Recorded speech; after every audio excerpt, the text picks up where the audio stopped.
신앙생활에 열매가 없다면요, 신앙은 의미가 없습니다. 그래서 우리의 신앙에 사역을 할 때도 그렇고 각자의 개인의 신앙생활에 있어서도 그렇고요, 그 열매를 보면서 우리는 사실 힘을 얻게 되는 거죠. 사실 열매가 없으면 우리에 대한 신앙에 대한 확신도 사실 사라지게 됩니다. 그래서 그 열매가 그만큼 중요한 것이죠. 그래서 예수님께서도 우리가 신앙의 열매들을 어떻게 열매를 맺고 있는지를 찾고 계시고요, 그것을 요구하고 계십니다. 그래서 열매를 찾는다는 것은 사실 그 열매가 그 나무를 보여주기 때문이죠.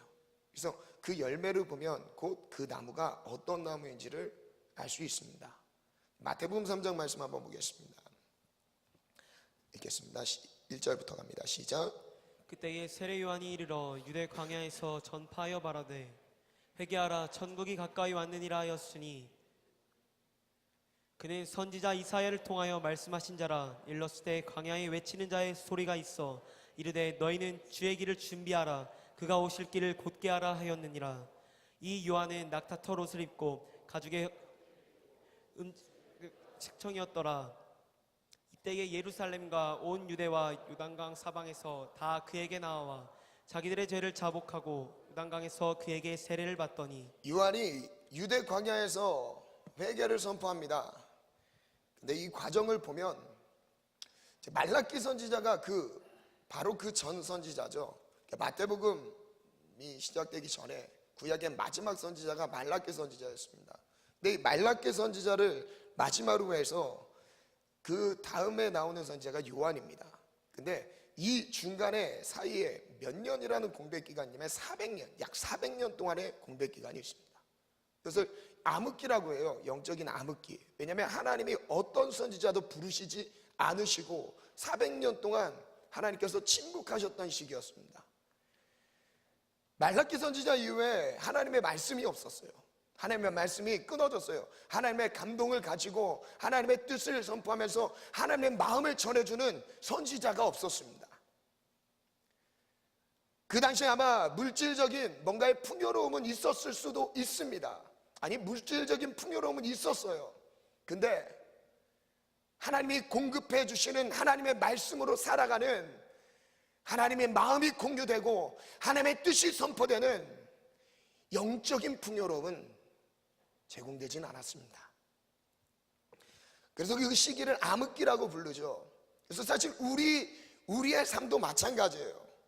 우리가 아무리 많은 물질적인 풍요 가운데서 많은 혜택을 누린다 할지라도요, 하나님의 말씀이, 하나님으로부터 오는 말씀이 그 공급이 중단되는 순간부터는요, 우린 영적인 암흑기를 보내게 됩니다. 여러분, 내가 하나님의 말씀을 지켰느냐, 지켰지 않아 순종하지 못했느냐, 사실 이런 것은요 판단의 기준이 될 수 없어요. 그래서 아모스 선지자는요, 아모스서 8장 11절에 이렇게 말씀합니다. 주 여호와의 말씀이니라. 보라, 날이 이를지라 내가 기근을 땅에 보내리니. 대언한 겁니다. 여호와의 말씀을 대언한 거예요. 기근을 땅에 보내리니. 양식이 없어 주림이 아니래요. 양식은 먹었나 봅니다. 물이 없어 가람도 아니랍니다. 그들의 주림과 가람, 그들의 기갈의 이유는 뭐라고 이어지죠? 우리 처음부터 다시 읽겠습니다. 주 여호와의부터 시작. 주 여호와의 말씀이니라. 보라, 날이 이를지라 내가 기근을 땅에 보내리니 양식이 없어 주림이 아니며 물이 없어 가람이 아니요 여호와의 말씀을 듣지 못한 기갈이라. 여호와의 말씀을 듣지 못한 기갈이라. 지금도요, 하나님의 말씀을 듣지 못하면요 해소되지 않는 영적인 기갈이 있습니다. 세상의 어떤 방법으로도요 해결되지 않는 영적인 기갈이 있어요.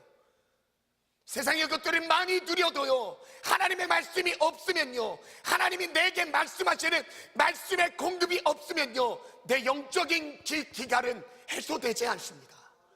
한 주 동안에 하나님이 내게 주시는 말씀으로 사셨습니까? 만약에 살지 못했다면 오늘 이 아모스 선지자가 선포하는 이 말씀, 내가 땅에 기근을 보내리니 그 기근을 보내는 그 기근은 땅에 양식이 없어서 물이 없어서 주림과 가람이 아니다. 여호와의 말씀을 잃어버린 듣지 못한 기갈이다. 귀가 있어도요, 우리에게 귀가 있어도 주의 음성을 듣지 못하면요, 귀의 기능을 하지 못하는 것이죠. 그래서 요한계시록 소아시아 7교회에게 성령이 교회들에게 하시는 말씀을 들을지어다 동일하게 계속 강조합니다. 들으셔야 돼요. 하나님의 말씀을 듣지 못한 기갈이 오기 전에요, 주의 말씀을 사모하면서 들으셔야 됩니다. 아멘. 지금 요한의 설교를 듣고 있는 무리들, 마태복음 3장에 요한의 설교를 듣고 있는 이 무리들은요, 사방에서 요한의 설교를 듣기 위해서 몰려들었어요. 예루살렘과 유대와 갈릴리 사방에서 원근 각처에서 요한의 메시지를 듣기 위해서 몰려옵니다. 왜 몰려왔을까요? 지금까지 들어봤던 교훈과 가르침과는 달랐어요. 하나님의 음성이었어요. 하나님의 뜻이었어요. 그래서 그 음성을 듣고 요한의 설교를 듣고 그 앞에 엎드려집니다. 죄를 자복하고 회개해요. 근데 또 다른 무리가 나오죠. 7절부터 읽겠습니다. 시작. 요한이 많은 바리새인들과 사두개인들이 세례 베푸는 대로 오는 것을 보고 이르되, 독사의 자식들아, 누가 너희를 가르쳐 임박한 진노를 피하라 하더냐. 그러므로 회개에 합당한 열매를 맺고 속으로 아브라함이 우리 조상이라고 생각하지 말라. 내가 너희에게 이르노니 하나님이 능히 이 돌들로도 아브라함의 자손이 되게 하시리라. 여러분, 아이러니한 건 무엇인지 아십니까? 지금 이 설교를 듣고 있는 대상을 지금 요한이 구체적으로 말하죠. 바리새인들과 사두개인들입니다. 이 당시 율법에 철두철미하게 하나도 율법의 1.1을 떨어뜨리지 않고 어려서부터 지켜왔던 그런 무리들이에요. 그런 무리들에게 지금 말씀을 전하고 있는 거예요. 회개하래요. 회개에 합당한 열매를 맺으래요. 듣고 있는 바리새인들의 입장에서는 어땠을까요? 자기들은 스스로 하나님의 아들이라고, 하나님의 지금 아브라함의 자손이라고 스스로 생각하고 있었던 거 지금 까발리고 있는 거죠. 성경에 이렇게 말합니다. 요한이 많은 바리새인들과 사두개인들이 세례 베푼 대로 오는 것을 보고 이르되, 독사의 자식들아, 독사의 자식들아, 너희가 임박한 진노를 피하라 하더냐. 지금 누구를 향해 독사의 자식이래요? 말씀 가운데 순종하고 있었던 바리새인들입니다. 사두개인들이에요. 종교적인 그 당시 하나님을 향한 많은 예우들을 갖추고 말씀대로 살아보자 최선을 다해서 노력하던 그 무리들을 향해서 독사의 자식들이래요. 그리고 이어서 말씀하시기를 회개에 합당한 열매를 맺으래요. 회개에 합당한 열매가 없었나 봅니다. 속으로 아브라함이 우리 조상이라 생각하지 말라.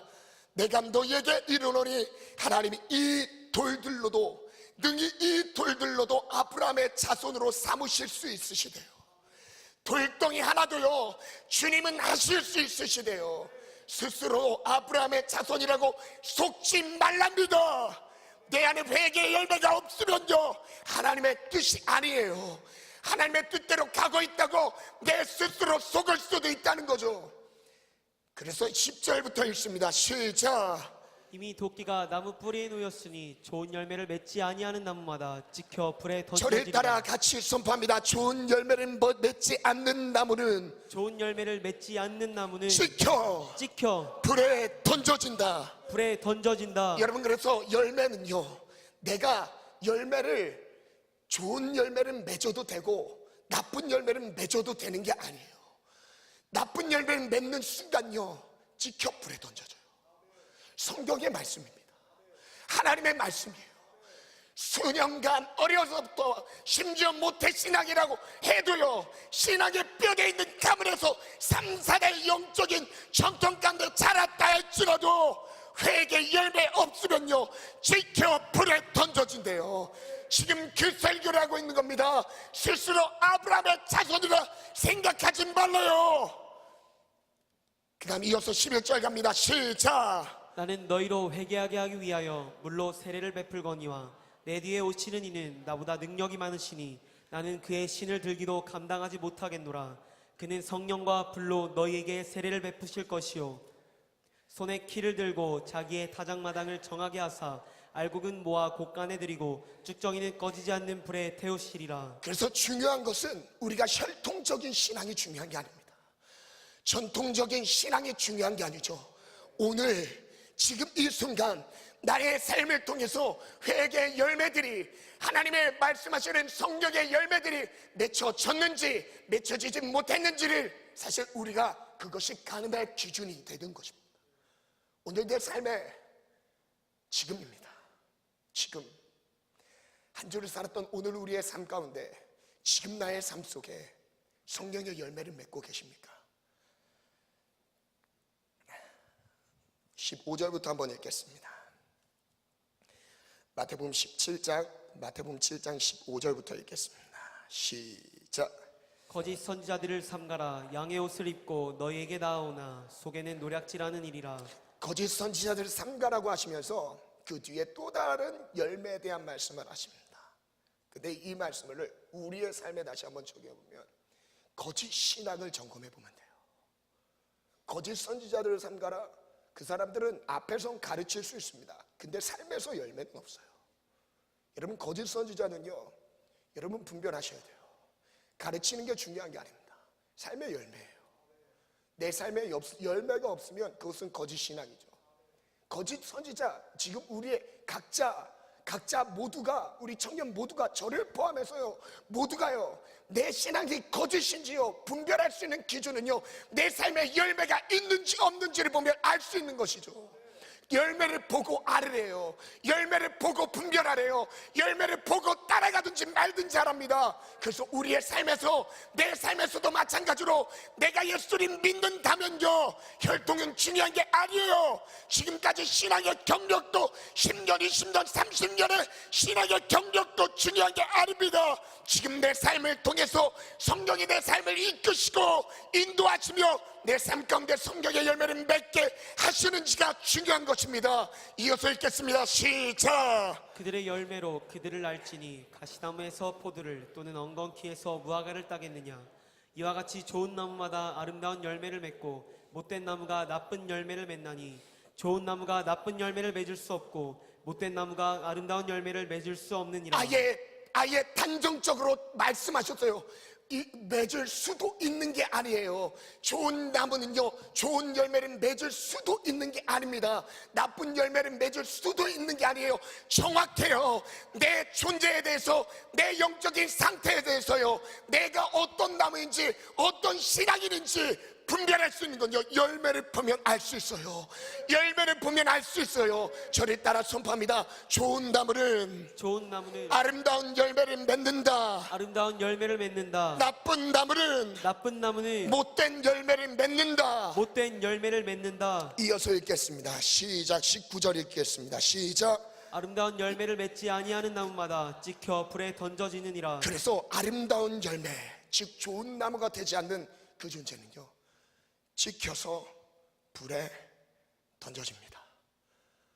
찍혀서 불에 던져집니다. 이러므로 그들의 열매로 그들을 알리라. 열매로 그들을 알리라. 열매로 그들을 알리라. 21절부터 읽겠습니다. 시작. 나더러 주여 주여 하는 자마다 다 천국에 들어갈 것이 아니요 다만 하늘에 계신 내 아버지의 뜻대로 행하는 자라야 들어가리라. 이거예요. 아버지의 뜻대로 행하는 자라야 들어가느니라. 아버지의 뜻대로 행하는 자라야 들어가느니라. 아버지의 뜻을 알아야죠. 뜻을 알기 위해 말씀 보고 계세요. 매일 그 말씀으로 양식 삼고 살고 계십니까? 여러분, 말씀 안 보면요, 이미 하나님의 뜻은커녕 내 삶을 향한 하나님의 계획도 알 수 없어요. 비전도 없습니다. 말씀 가운데 서시셔야 돼요. 말씀 가운데 더가 굳어지셔야 됩니다. 그래서 우리가 주님을 안다고 해서 주여 주여 부른다고 해서요, 천국 가는 게 아니래요. 아버지의 뜻, 하늘의 아버지의 뜻대로 행하지 않으면요, 그 누구도요 들어갈 수 없어요. 이어서 갑니다. 시작. 그날에 많은 사람이 나더러 이르되 주여 주여 우리가 주의 이름으로 선지자 노릇하며 주의 이름으로 귀신을 쫓아내며 주의 이름으로 많은 권능을 행하지 아니하였나이까 하리니 그때에 내가 그들에게 밝힌 말하되 내가 너희를 도무지 알지 못하니 불법을 행하는 자들아 내게서 떠나가라. 불법을 행하는 자들아 내게서 떠나가라. 주님의 음성입니다. 나더러 주여 주여 하는 자가 천국 가는 게 아니고요, 하늘에 계신 아버지의 뜻대로 행하는 자인데요, 그 가운데 반문하는 사람들이 있었나 봐요. 나는 주님의 이름으로 선지자 노릇도 했대요, 귀신도 쫓아냈대요, 많은 권능까지 행했답니다. 원문에 보면 뭐죠? 과거형이에요. 과거형입니다. 했었던 거예요. 과거에 귀신도 쫓아냈었습니다. 권능도 행했었어요. 근데 지금은 뭐죠? 지금은 불법 가운데 놓여진 거죠. 여러분, 하나님의 권능은요, 하나님이 함께 하시면서 하나님이 쓰시는 사람들은요, 그리고 인간으로서 할 수 없는 주제연적인 성경의 역사들, 여러분, 거룩하게 성경에 붙들리지 않으면요 쓰임받지 못해요. 이걸 내가 죄 가운데 있으면서 그것도 함께 같이 선지자 노릇도 한다고요, 권능을 행한다고요, 귀신을 쫓아낸다고요. 주님 말씀하셨잖아요. 내 이름으로 귀신을 쫓아내면 그 쫓아내는 그것만으로도 하나님의 나라가 임한 거라고 말씀하시지 않았습니까? 그지 않았습니까? 여러분, 이건 동시적으로 내가 죄를 지으면서 하나님의 사역을 같이 감당할 수 있는, 이건 말도 안 되는 소리입니다. 지금 말하고 있는 건 과거에 하나님 앞에 그렇게 쓰임받았어도요, 지금 당장 내 삶 가운데서 하나님의 뜻이 없고 불법 가운데 행한다면요, 그것은 저주의 자식이래요. 찢겨 불에 던져진대요. 그래서 매일을 하나님의 말씀과 동행하면서 그 말씀 가운데 발휘하며 순종해야 되는 것입니다. 아멘. 13절 14절 한번 읽겠습니다. 시작. 좁은 문으로 들어가라. 멸망으로 인도하는 문은 크고 그 길이 넓어 그리로 들어가는 자가 많고 생명으로 인도하는 문은 좁고 길이 협착하여 찾는 자가 적음이라. 여러분, 구원의 문이 이래요. 다 예배 드린다고 구원 받을까요? 아닙니다. 절대 아닙니다. 주님 만나셔야 돼요. 그리고 매일 하나님 아버지의 뜻 가운데 주님과 동역하셔야 됩니다. 동행하셔야 돼요. 여러분, 언제까지 부모님의 신앙에 독립하지 못하고 부모님이 중보해주는 그런 중보기도 먹어가며 언제까지 거기에 기대어 살겠습니까? 여러분, 영적인 독립이 하나님과의 관계 가운데서 영적인 독립, 지난주에 나눴죠. 내가 하나님과의 관계 가운데서 1대1로 서지 않는다면요, 그 신앙은 신앙이 아니에요. 절대 신앙이 아니에요. 그래서 천국에 들어가는 문은 좁습니다. 그래서 그 길을 좁은 문으로 들어가래요. 멸망으로 인도하는 문은 그 길이 넓대요. 그래서 찾는 사람이 많습니다. 쉽게 들어가요, 쉽게. 근데 구원의 문은요, 좁아요. 한 길밖에 없어요. 예수밖에 없어요. 예수 따라가지 않으면 다 멸망입니다. 내 삶에 예수가 보여지지 않으면 다 멸망이에요. 내 삶에 예수의 구원의 십자가의 흔적이 없으면요, 내 삶의 구원의 감격과 절산에게 뜨거움이 없으면요, 여러분 의심하셔야 돼요. 의심하셔야 돼요. 내가 구원 받았는지, 내가 하는 말씀 가운데 행하는지 의심하셔야 돼요. 의심하셔야 돼요. 그리고 그 말씀 가운데 행하는 한 주가 되길 축복합니다. 근데 이 똑같은 내용을요, 누가복음에서는 좀 다르게 표현합니다. 한번 읽겠습니다. 시작. 좁은 문으로 들어가기를 힘쓰라. 내가 너희에게 이르노니 들어가기를 구하여도 못하는 자가 들어가기를 많으리라. 구하여도 못하는 자가 많습니다. 그 길이 어떻게 가는지 성경에 기록되어 있습니다. 알아요. 안다고 가지는 게 아닙니다. 안다고 갈 수 있는 게 아니에요. 그래서 들어가기를 힘써도요, 들어가지 못하는 자들이 더 많대요. 십자가의 길, 말씀대로 순종하는 삶, 그리고 심지어는 내 안에 말씀이 없어도요, 얼만큼 말씀을 안 보는지, 말씀이 내 안에 없어요.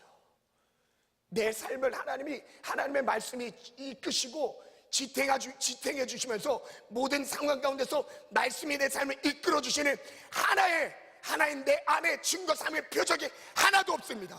근데 하나님과 동행이 된다고요? 동행 안 돼요. 절대 안 됩니다.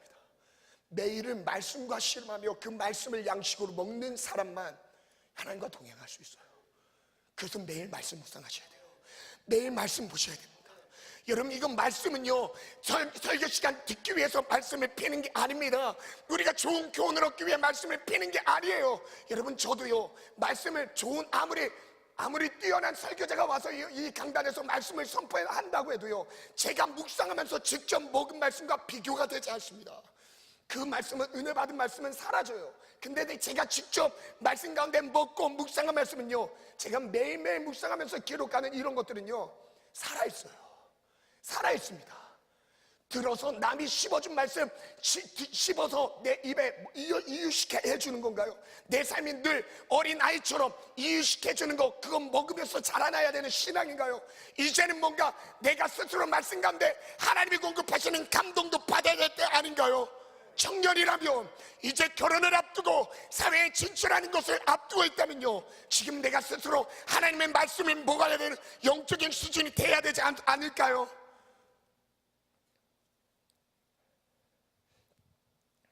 우리는 스스로 열매를 맺을 수 없습니다. 단정지어서 우리는 절대 스스로 열매를 맺을 수 없습니다. 그래서 요한복음 15장 말씀 보겠습니다. 4절부터 시작. 내 안에 거하라. 나도 너희 안에 거하리라. 가지가 포도나무에 붙어 있지 아니하면 스스로 열매를 맺을 수 없음 같이 너희도 내 안에 있지 아니하면 그러하리라. 나는 포도나무요 너희는 가지라. 그가 내 안에 내가 그 안에 거하면 사람이 열매를 많이 맺나니 나를 떠나서는 너희가 아무것도 할 수 없음이라. 그래서 열매를 보면 알 수 있다는 말은요, 다시 말하면 조금 더 구체적으로 하나님과의 관계적인 측면에서 이렇게 접근해 봤을 때 요한복음 15장 말씀이 그대로 적용돼요. 너희가 내 안에 거하면, 그리고 내 말이 너희 안에 거하면 너희가 원하는 대로 뭐든지까지 구하래요. 좀 이따 읽겠습니다. 그리고 4절에는 너 내 안에 거하라. 나도 너희 안에 거하리라. 가지가 포도나무에 붙어있지 아니하면 스스로 열매를 맺을 수 없고, 즉 뭐죠? 열매가 없다는 것은 내가 주님과 연합이 안 됐다는 거예요. 내 삶에 열매들이 없다는 것은, 회개의 열매들이 없다는 것은 내가 주님과 연결되어 있지 않다는 걸 지금 말씀하고 계신 겁니다. 그리고 너희도 내 안에 있지 아니하면 그러하리라. 나는 포도나무 너희가 가지라. 그가 내 안에 내가 그 안에 거하면 사람이 열매를 많이 맺는데요. 열매를 맺으려고 노력할 필요도 없습니다. 그냥 예수님 안에 붙어 있으면 돼요. 제가 리더들한테도 누누이 강조합니다. 사역 많이 할 필요도 없고 그냥 기도한 말씀 가운데 그것만 꾸준히 붙잡고만 있으면 열매는 자연스럽게 나타나는 거예요. 그래서 기도만 안 하면 불안해요. 저는 리더들이라고 해도요, 아무리 예배 나와도 매일의 기도의 삶이 없으면요, 그게 불안합니다. 저는 마음을 놓질 못해요. 기도하는 자리에서 늘 왔던 사람들이 안 보여요. 그런 마음에 정말 불안합니다. 무슨 시험이 들었나. 우리는 스스로 아무것도 할 수 없습니다. 그냥 예수님께 붙어 있으면 됩니다. 어려운 게 아니에요. 그냥 붙어만 있으면 돼요. 6절부터 읽습니다. 시작. 사람이 내 안에 거하지 아니하면 가지처럼 밖에 버려져 마르나니 사람들이 그것을 모아다가 불에 던져 사르느니라. 두 가지로 나타납니다. 예수님과 연합되지 않으면, 내가 예수님의 말씀 가운데 들어가지 않으면요, 첫 번째는 내 삶이 마른대요. 그리고 그 말라진 것을 따라서 두 번째로 사람들이 그걸 모아서 불에 던져버린대요. 그리고 7절 읽겠습니다. 시작. 너희가 내 안에 거하고 내 말이 너희 안에 거하면 무엇이든지 원하는 대로 구하라. 그리하면 이루리라. 너희가 열매를 많이 맺으면 내 아버지께서 영광을 받으실 것이요 너희는 내 제자가 되리라. 너희는 내 제자가 되리라. 열매가 있으셔야 돼요. 열매 없으면 제자 아닙니다. 겉으로는 교회는 행정적으로 인정하는 제자는 될 수 있어요. 리더는 될 수 있어요. 사역자는 될 수 있어요. 충성자는 될 수 있어요. 열매 없으면 주님의 제자는 아닙니다. 기회는 주어졌지만 주님의 제자는 아닙니다. 저를 따라 선포합니다. 열매가 없으면 열매가 없으면 제자가 아닙니다. 제자가 아닙니다. 오늘부터 열매를 맺겠습니다. 열매를 맺겠습니다. 말씀에 붙어 있겠습니다. 말씀에 붙어 있겠습니다. 말씀 안에 거하겠습니다. 말씀 안에 거하겠습니다. 오늘 본문이죠. 갈라디아서 5장 16절 말씀으로 넘어갑니다.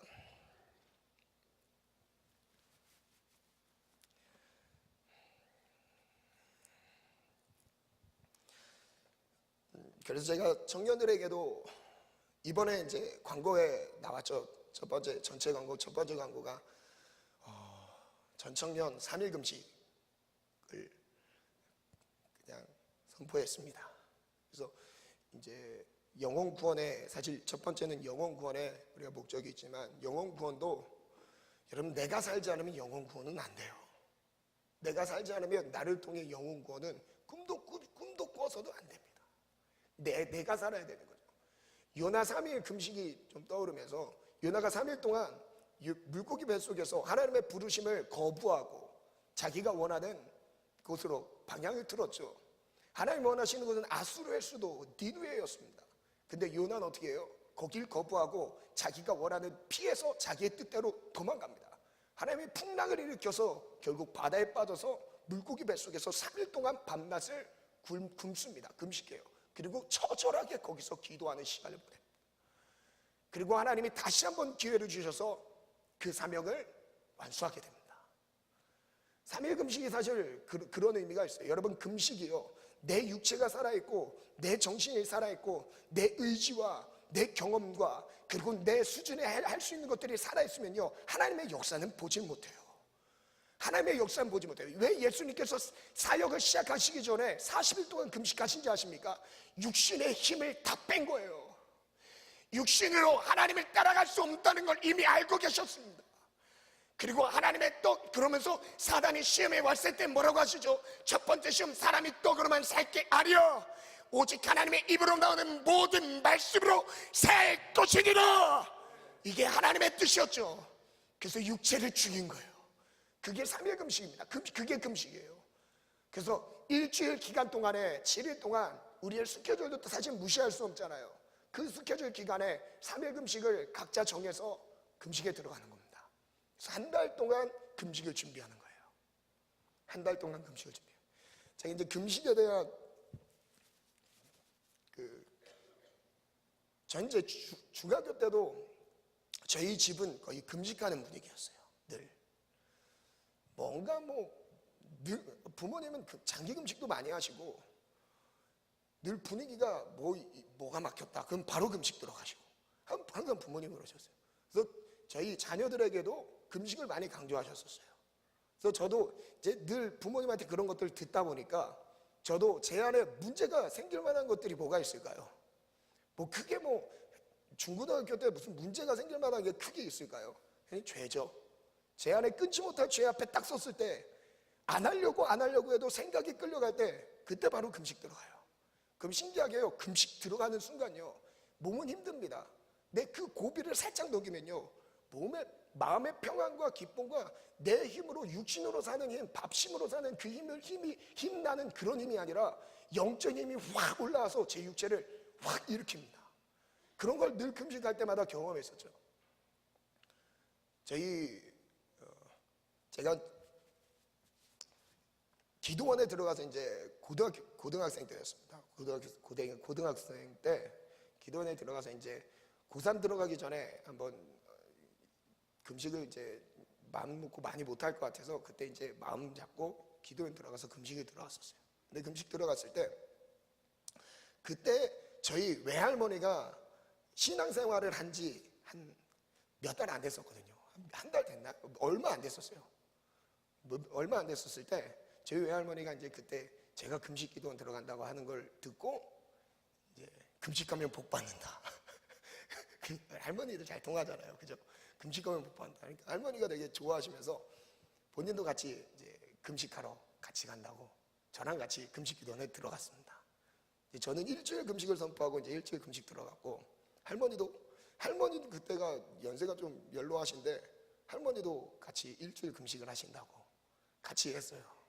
근데 저는 일주일 금식 끝나고 이제 보호식을 하기 위해서 동치미 국물 마시고 된장 국물 마시고 되게 맛있죠. 하고 있는데 할머니가 힘들지 않다고 본인은 금식을 더 하시겠대요. 그날 할머니가 근데 금식을 하는데 20일을 금식하셨습니다. 할머니. 근데 신기한 건요, 그 금식 가운데 하나님이 엄청나게 회복시키시면서 과거에 있었던 우상 숭배와 하나님 없이 살았던 그 모든 삶들을 정말 많이 정리해 주셨어요. 금식하는 건요, 내 육체가 죽어지는 만큼 내 영은 삽니다. 그래서 리더들은 아예 절대 필수고요. 절대 필수고 1, 2 덧쳐치 답니다. 그리고 우리 사랑하는 모든 지체들도 금식에 동참하시기 바랍니다. 여러분 금식해보세요. 한 번도 안 해보신 분들도 도전해보세요. 3일 금식이 여러분 인생을 바꿀 수도 있습니다. 사명을 발견할 수도 있어요. 꿈과 비전을 발견할 수 있어요.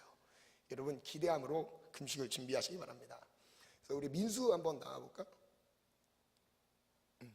제가 매일 말씀과 기도 가운데서 우리가 세워지는 가운데 좀 나이가 어리긴 하지만 그래도 꾸준히 저녁마다 기도하는 성실함, 하나님 앞에서의 성실함이죠. 그 가운데서 분명히 간증들이 있을 것 같아서 제가 간증을 한번 준비해보라고 했습니다. 매일 기도하는 삶이 여러분 어리다고 무시하지 마시기 바랍니다. 하나님 붙드시면 하나님이 어마어마한 역사들도 이루십니다. 그래서 여러분 크게 격려의 박수 해주시고 간증 나눌 때 큰 은혜 받으시기 바랍니다.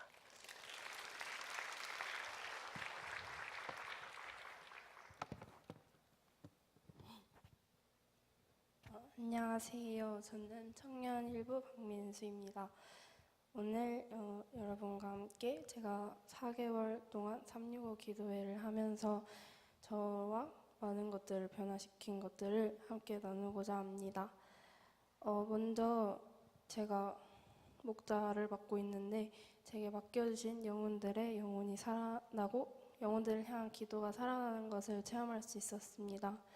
4월 2일 장결자 초청 예배를 준비하고 있었을 때였습니다. 평소와 같이 매주 연락을 해도 답장이 없었던 저희 목원들이 정말 많았는데 장결자 초청 예배는 정말 다 나오면 좋겠다는 마음을 가지고 월요일부터 수요일까지 3일 동안 금식을 하고 이제 그때 동안 목원들의 이름을 한 명 한 명 부르며 각자의 상황에 맞는 기도 제목을 놓고 기도했습니다. 그 주 목요일에 이제 또 목장 보고서도 내야 하고 신방을 해야 해서 연락을 하고 기도하는 마음으로 하루를 또 이제 살아가고 있었는데 이제 한 명씩 답장을 해주기 시작했습니다. 처음 답장을 해준 목원들도 있었고 그동안 연락을 못해서 미안하다고 한 목원도 있었고 지난주부터 예배에 참석하고 있다는 목원도 있었습니다. 그때 저는 어쩌면 그 금식으로 준비를 하면서 기도했던 한 주가 주님께서 원하셨던 제 기도의 모습이 아닐까 하는 생각을 했습니다. 주님 마음에 합당한 기도와 주님께서 제게 주신 기준에 맞는 기도와 성령님의 운행하심이 목원들의 마음을 움직인 것 같아서 정말 감사했습니다. 그리고 제 기도의 방향이 잡힌다는 확신을 주셨습니다. 저는 그동안 막연히 의료 선교사가 되고 싶다는 기도 제목만 놓고 기도를 했는데 꾸준히 기도를 하고 이제 매일 제가 결단한 거는 기도를 하다가 이제 11시에 기도 제목을 적고 그때까지 주신 기도 제목을 놓고 기도를 한다고 결단을 했는데 꾸준히 기도를 하니까 주님께서 너는 어떤 나라를 위해 기도를 해야 하는지 지금 상황에서 의료 선교사가 되기 위해서 노력할 수 있는 게 무엇인지 알려주셨고 의료 선교사라는 비전이 제 욕심이 아닐까 하는 마음이 되게 컸는데 확신을 주셔서 더욱 기도로 준비할 수 있게 해주셨습니다. 그리고 마지막으로 제 중심적이던 기도가 주님의 생각을 먼저 구하고 주님의 나라를 위한 기도가 되었습니다. 365 기도회를 제가 1월 달에 청년부 수련회를 다녀오고 나서부터 계속 지금까지 하고 있는데 365 기도회를 처음 시작했을 때는 주님, 제가 지금 이런 상황에 놓여 있는데 해결해 주세요, 이런 식의 기도가 대부분이었습니다. 근데 매일 기도 제목을 적어가면서 기도를 하니까 주님, 해결해 주세요가 아니라 주님, 제가 이런 상황에 놓여 있는데 어떤 방법으로 해결을 해야 할까요? 하는 주님의 방법을 구하는 기도가 되었습니다. 그리고 저의 변화를 위한 기도에서 주님의 생각을 구하는 기도로 기도가 많이 내용이 바뀐 것 같습니다. 저의 이익보다 주님의 나라를 위한 기도가 되니까 내일은 어떤 기도 제목을 주실까 하며 기대하는 마음으로 기도를 할 수 있었습니다. 이외에도 저의 많은 삶의 부분을 변화시켜 주셨습니다. 우리는 주님께서 부어주실 은혜를 매일 구하며 살아야 한다고 생각을 합니다. 저도 처음에 365 기도회를 시작을 했을 때는 진짜 30분 기도하는 것도 힘들어서 이 정도면 진짜 많이 기도했다고 생각을 해서 시계를 봐도 막 5분밖에 안 지나 있고 그래서 되게 많이 힘들었는데 매일 꾸준히 기도를 하니까 9시 반부터 이제 11시 반까지 기도를 하는데 주님께서 붙잡아 주시는 그런 확신도 생기고 편안함도 들어서 그렇게 매일 하루를 마무리할 수 있었습니다.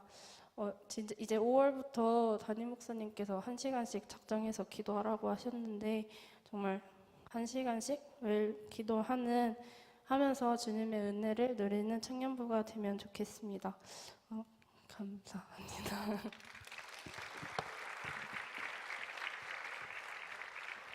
다시 한번 뜨겁게 기도의 자리에서 승리할 수 있도록 응원해 주시기 바랍니다. 네. 여러분 확실해요. 여러분 기도하면요 하나님이 도우시고요. 기도하면 꿈이 생깁니다. 그리고 기도하면 없던 비전이 생겨요. 하나님이 나를 이 땅에 보내신 이유와 목적들을 발견하기 시작합니다. 그리고 내가 나 스스로도 몰랐던 내 재능과 달란트들 그리고 나의 열정들이 막 솟아나기 시작합니다. 어디에서요? 기도의 자리에서요. 정년회 때 기도하셔야 돼요. 갈라디아서 5장 16절부터 말씀 보면 내가 이르노니 너희는 성령을 따라 행하라. 그리하면 육체의 욕심을 이루지 아니하리라. 육체의 소욕은 성령을 거스리고 성령은 육체를 거스르나니 이 둘이 서로 대적함으로 너희가 원하는 것을 하지 못하게 하려 함이니. 그 뒤에 나오는 것이 육체의 열매들이 좀 나오죠. 그래서 19절에 보면 육체의 일은 분명하니 곧 19절부터 우리 다 같이 읽을까요? 시작. 우상 숭배와 주술과 원수 맺는 것과 분쟁과 시기와 분냄과 당지는 것과 분열함과 이단과 투기와 술 취함과 방탕함과 또 그와 같은 것들이라. 전에 너희에게 경계한 것 같이 경계하노니 이런 일을 하는 자들은 하나님의 나라를 유업으로 받지 못할 것이요. 육체의 열매를 맺는 사람들은요 아무리 교회를 수백 번 골백 번 드렸다 할지라도 하나님의 나라를 유업으로 받을 수 없습니다. 하나님의 나라를 유업으로 받을 수 없습니다. 음행, 더러운 것, 호색, 우상숭배, 주술, 원수 맺는 것, 분쟁, 시기, 분내는 것, 당짓는 것, 분열하는 것, 이단, 투기, 술 취함, 방탕함. 예수를 믿는다고 하는데 이런 열매들이 나타나는 거 과연 예수 믿는 걸까요? 교회에 와서 예배를 수십 년 드리고 있습니다. 근데 육체의 열매는 늘 맺고 있어요. 구원 받을까요? 하나님의 나라를 유업으로 받을 수 없습니다. 절대 받을 수 없어요. 그리고 그 뒤에 육체의 열매 대신 나타나는 우리의 삶의 열매들이 있습니다. 그게 바로 뭐냐면 성령의 9가지 열매입니다. 오직 성령의 열매는 22절 같이 읽겠습니다. 시작. 오직 성령의 열매는 사랑과 희락과 화평과 오래 참음과 자비와 자비와 양성과 충성과 온유와 절제니 이 같은 것을 금지할 법이 없느니라. 이 같은 것을 금지할 법이 없습니다. 이 열매, 성령님이 내 안에서 열매를 맺게 하시는 건요 그 어떤 것도 열매를 맺지 못하도록 방해할 수 없습니다. 그래서 우리의 삶엔 두 가지 열매, 둘 중에 한 개가 나타나요. 육체의 열매가 나타나든지 아니면 반대로 성령의 열매를 맺든지입니다. 물론 그 중간에 갈등기는 보낼 수 있어요. 나의 영적인 정체성이 혼란할 정도로 내가 예수를 믿는 것 같고 내가 사모하고 있는데 끊임없이 일어나는 육체의 소욕과 육체의 열매들 때문에 괴로울 수 있습니다. 여러분, 그 과정은 있어요. 없다는 게 아닙니다. 있어요. 근데요, 그 갈등 가운데 승리하지 못하는 이유가 있습니다. 그 다음 절이죠. 24절 읽겠습니다. 시작. 그리스도 예수의 사람들은 육체와 함께 그 정욕과 탐심을 십자가에 못 박았느니라. 결론은 십자가예요. 여러분, 십자가를 잇는 순간 우리는 육체의 소욕 가운데 육체의 열매를 맺게 됩니다. 여러분, 신학은요 이론이 아니에요. 실제예요. 실제 내 삶에 보여지는 것입니다. 여러분, 어떤 열매를 맺고 계십니까? 육체의 열매를 맺고 그 가운데서 영적인 정체성도 세워지지 않은 채 혹시 괴로워하고 계십니까? 그럼 그때 여러분 바라봐야 될 게 있어요. 정욕과 탐심을 십자가에 못 박았던 그 자리입니다.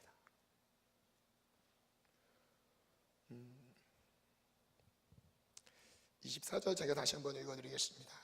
그리스도 예수의 사람들은 육체와 함께 그 정욕과 탐심을 십자가에 못 박았느니라.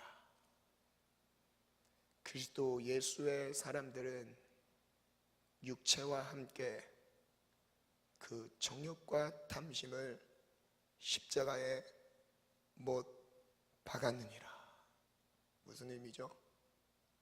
육체의 죽음과 함께 우리의 정욕도 탐심도 죽은 것입니다.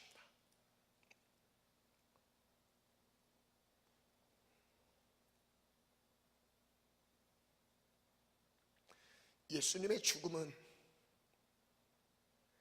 예수님의 십자가의 죽음은 예수님만의 죽음이 아니었습니다. 그 죽음은 나의 죽음이고 그의 죽음을 통해 이제 나는 죽은 거예요. 나는 없는 겁니다. 고린도후서 4장 7절부터 한번 읽겠습니다. 시작.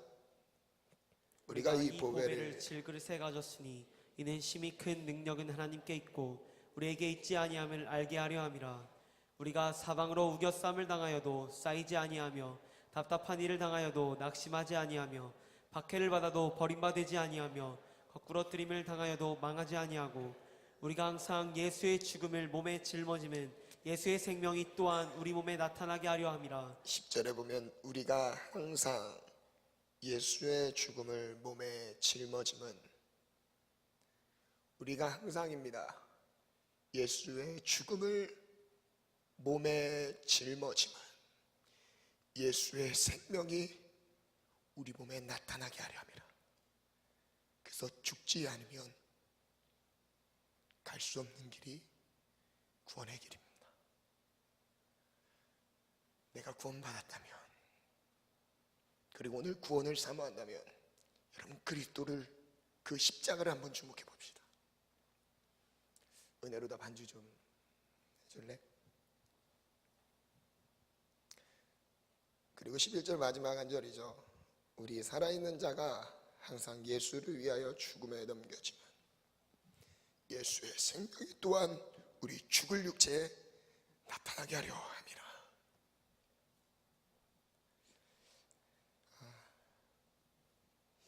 열매에 대한 갈등이 생길 수 있습니다. 근데 결론은 우리의 삶에 성령의 열매를 맺지 못하는 이유는요, 죽지 않아서예요.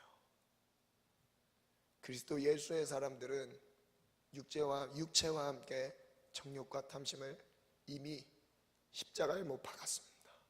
죽었어요. 그래서 그 십자가를 통과하지 않으면 구원은 없습니다.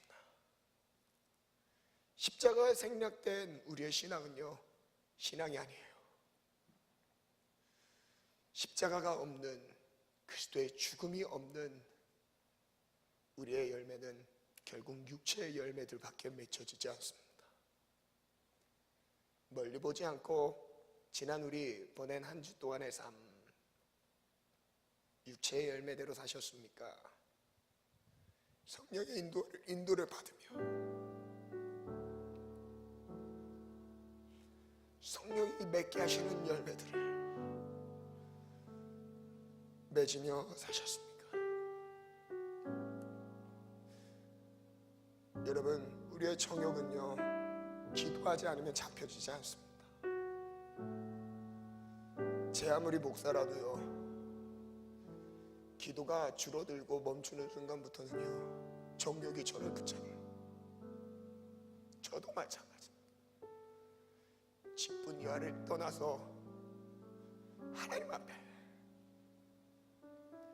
여러분, 기도하지 않으면요, 이미 우리는 살 수 없어요. 기도하지 않으면 죄 가운데 그냥 죄 짓는 기계가 됩니다. 그래서 끊임없는 갈등이 있죠. 나는 구원받았고 교회는 다니고 예배는 드리는데 내 삶은 왜 안 변하는지. 여러분, 그것 때문에 괴롭지 않으십니까? 여러분, 그것 때문에 마음에 무거운 짐이 되지 않습니까? 여러분, 그럴 바에 기도해 보세요. 기도로 엎드려 보세요. 그리고 십자가를 주목해 보세요. 그리고 그 죽음이 나의 죽음을 와닿으면서 이제 나는 없습니다. 나는 없어요. 그리고 내 안에 성령님이 나의 삶을 이끄십니다. 저도 그런 삶을 살지 못해서 괴롭습니다. 그래서 그 삶을 살고 싶어서 기도합니다. 주님, 저를 도와주세요. 저도 제 육체와 제 정욕과 제 탐심을 제어할 수 있는 힘이 제게 없습니다. 주님, 저를 살려주세요. 매일마다 그런 기도 올려드립니다. 사역자인 이 목사 직분을 갖고 있는 저도 그런데, 여러분, 청년들은 더 기도해야 되지 않을까요? 우리의 힘으로 세상을 이길 수 있던가요? 우리의 힘으로 끊임없이 일어나는 육체의 소욕들을, 그 열매들을 제거하고 제어할 수 있는 힘이 있던가요? 없습니다. 우리에게는 없어요. 그래서 기도하는 거예요. 그래서 그 자리에서 나의 죽음을 확인하는 겁니다. 주님, 난 죽었습니다. 난 없습니다. 예수 그리스도의 십자가의 그 죽음으로 나는 없습니다. 그의 죽음을 내 몸에 짊어지면 내 몸에 예수의 생명이 나타나게 하려 함이니, 예수님의 생명이 나타나는 그 조건은요, 예수님의 죽음을 담고 있을 때입니다. 내 안에 예수님의 죽음을 갖고 있을 때 그것이 내 안에 생명으로 역사합니다. 아멘. 한 주 이 시간 결단합시다. 나의 죽음을 확인하며 하나님, 내가 육신대로 살지 않게 하시고 육체의 열매를 맺지 않게 도와주옵소서. 성령으로 살게 하시고 내 삶의 성령의 열매들로 주님 거두어 주옵소서. 주님과 연합된 삶을 살기 원합니다. 말씀과 기도로 매일은 주님과 동행하는 삶을 살기 원합니다. 우리 다 같이 주님 세 번 부르고 기도합니다. 주여, 주여, 주여.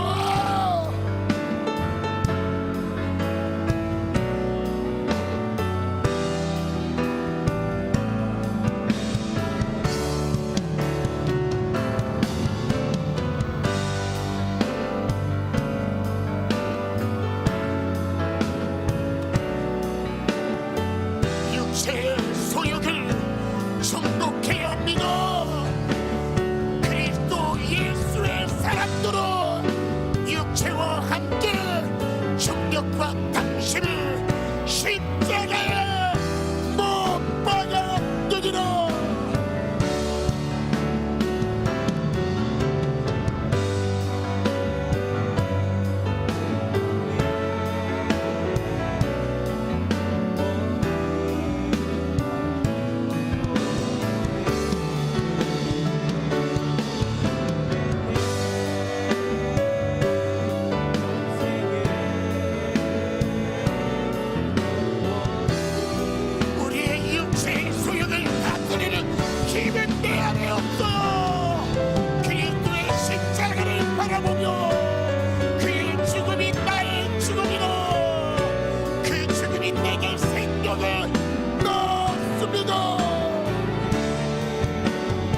살며 성령으로 행하시리라.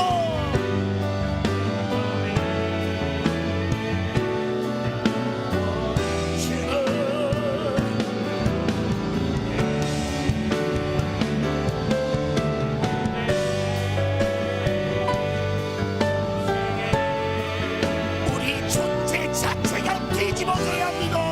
십자가의 죽음은 예수의 죽음만이 아닙니다. 나의 죽음이요, 나의 죽음이요, 주님 나는 없습니다. 예수 십자가.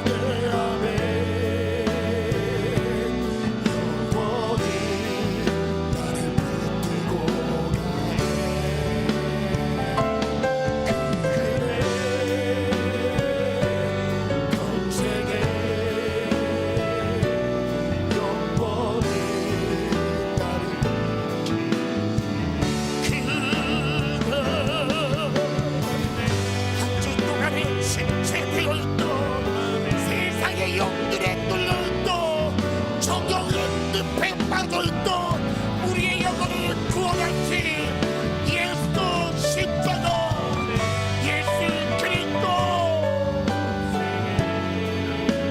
나를 구원하소서. 주여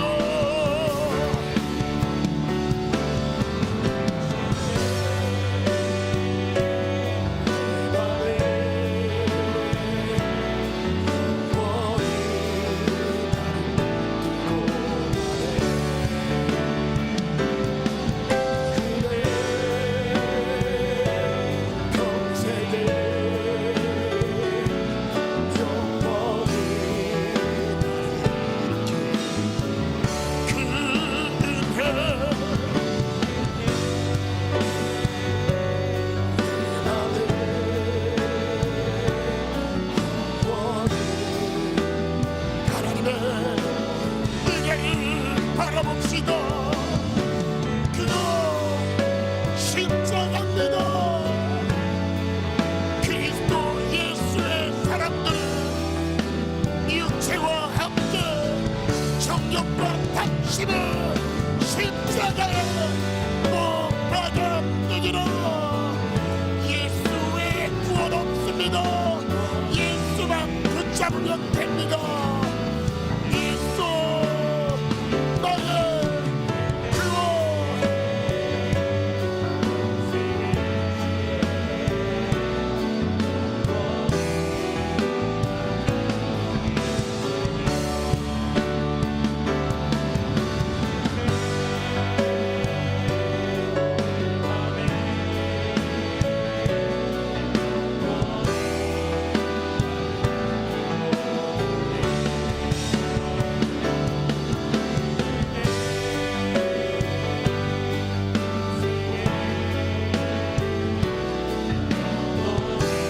우리가 같이 찬양합니다. 그 은혜,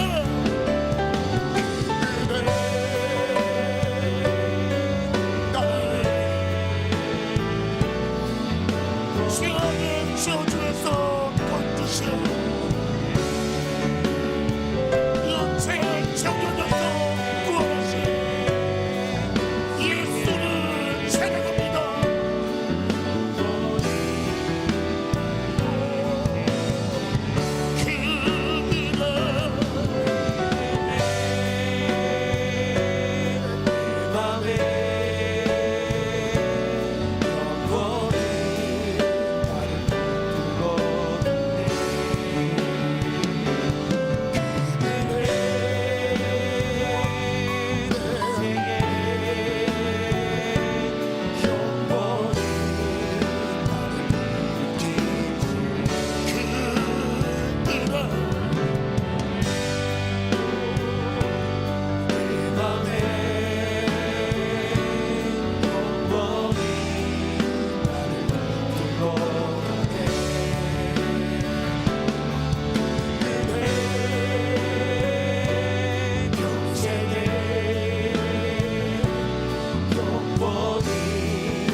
중요하지 않습니다.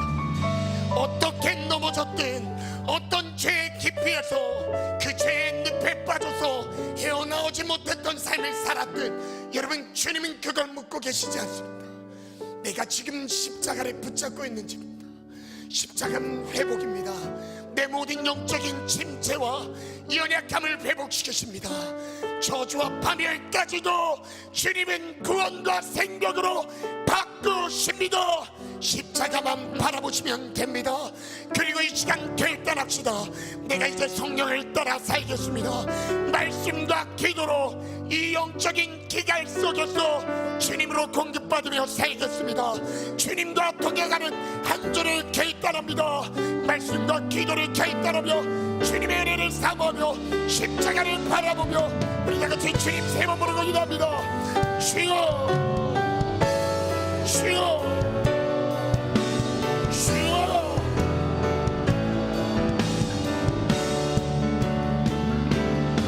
시로기 정결의 때를 보내고 있는 우리 비전 없이 삶의 의미 없이 보내고 있는 청년들이여, 힘을 냅시다. 예수가 나를 위해 죽으셨습니다. 일어납시다. 일어납시다. 꿈과 비전을 가지고 일어납시다.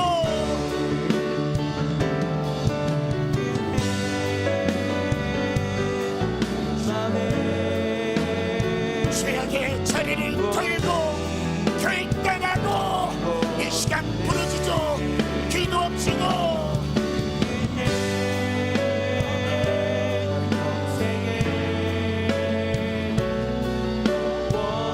한 주의 주님과의 동행을 결단하며 하나님 없이 살지 않겠습니다.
하나님 의지하지 않으면 육체의 열매로 하나님의 나라를 유업으로 받을 수 없습니다.